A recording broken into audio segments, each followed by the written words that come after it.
Good evening, my friends. I am bringing you another episode of the Hospital Chronicles from my backyard. We spent 12 days in the hospital, and that's a really long time. And I think after you've been under those fluorescent lights, not eating real food, listening to the people groaning constantly down the hallway, getting poked with needles and all of these invasive things that happen when you're in the hospital, like medical trauma, right? You have to restore. You have to find ways to restore and recharge and replenish. And we need to be out in nature, and we need to be eating amazing food. Lots of blueberries and blackberries and strawberries and pecans and walnuts and organic chicken and turkey and quinoa and rice and butter and olive oil and all of the things.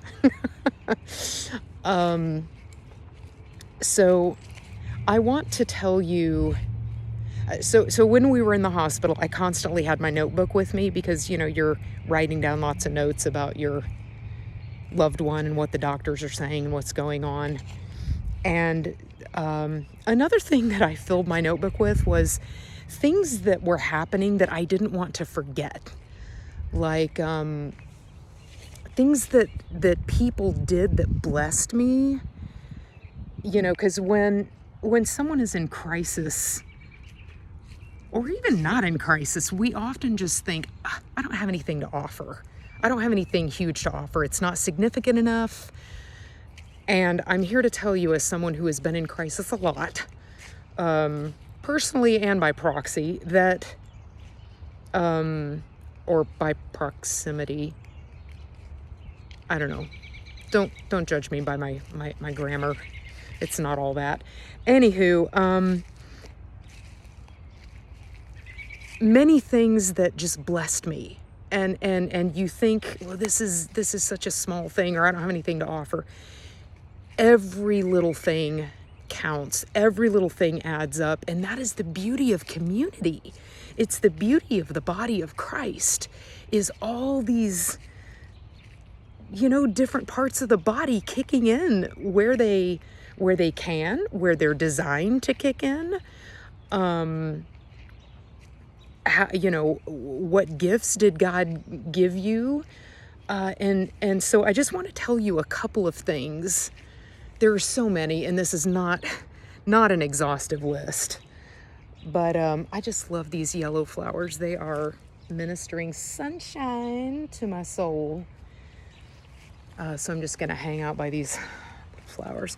Anyway, and in the Old Testament, God is constantly like, don't forget what I've done.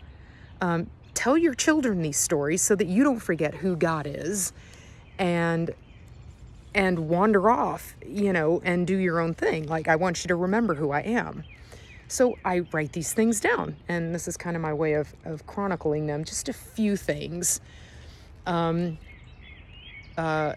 My sister is an accountant, and we're in the middle of tax season, and she's working, ever how many hours a day, 7 days a week.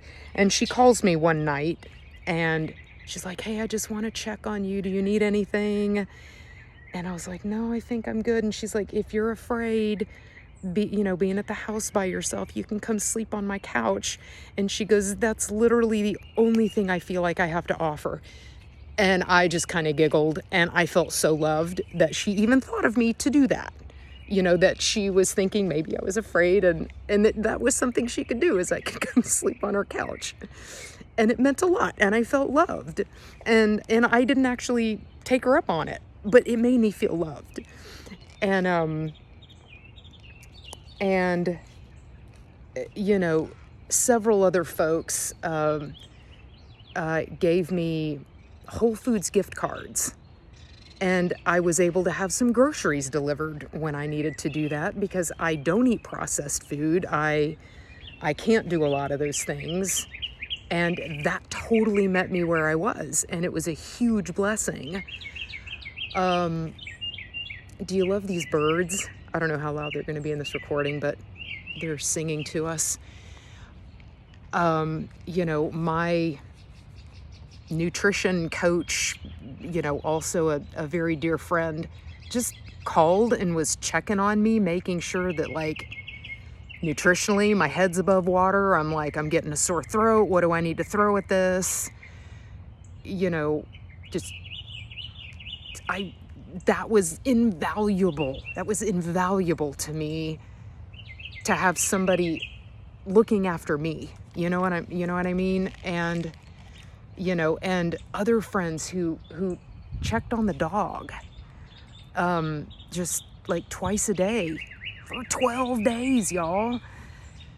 And some people, another friend who went way out of her way to come check on my dog when I couldn't be here, when I needed to be down at the hospital. Another friend who did come spend the night with me a couple of times, because we didn't know at the beginning, am I going to have to get up and run in the middle of the night and go down there? And another friend who plays the guitar and sings, but she doesn't do it for people. But we had been texting, and she recorded a song for me on her guitar, and I cried. I felt so honored. I felt so loved that she showed that to me, that she did that for me. It meant so much. Other people sending silly memes to me while I'm like playing on my phone. So much. I had another friend that made a hug appointment with me. I texted her and I was like, I need a hug. We don't have to sit and talk for 2 hours. We don't have to go get tea. We don't have to sit and have a meal. I just need you to show up and give me a hug. And she did. And my husband was like, did you just make an appointment to get a hug? And I was like, I did. That's exactly what I did. And I have friends, a couple of friends here who give amazing hugs. A friend in Itasca who, when she hugs you, it's like the glory of God is surrounding you, and it's just so comforting. And so I loved that. I know that there's more. There's more that I was gonna say and share with you guys, but maybe I'll make another video if I think of what that was. But videos. Our small group made a video, and it was like we were right there, and they were talking straight to him, and he loved it, and I loved it. And people showing up at the hospital when I couldn't be there, when I needed to crash for a day, and so church people would come, and it was like they were there when I couldn't be, and all together we were able to get through it. And the people around us just came around us so beautifully, so beautifully. I love the body of Christ. And even if it's something small and we don't feel like we have much to offer, I'm just here to tell you that it's a lot. All of it adds up, every little thing. A coworker who just came and gave me a hug, like right when I needed it, other people who know the doctors involved, and hey, who are your doctors and how can we connect you? All of those things. It matters, guys. The love that we pass back and forth, we love God because he first loved us. And that's what we have to give to each other. So keep loving each other, guys. It matters. It matters.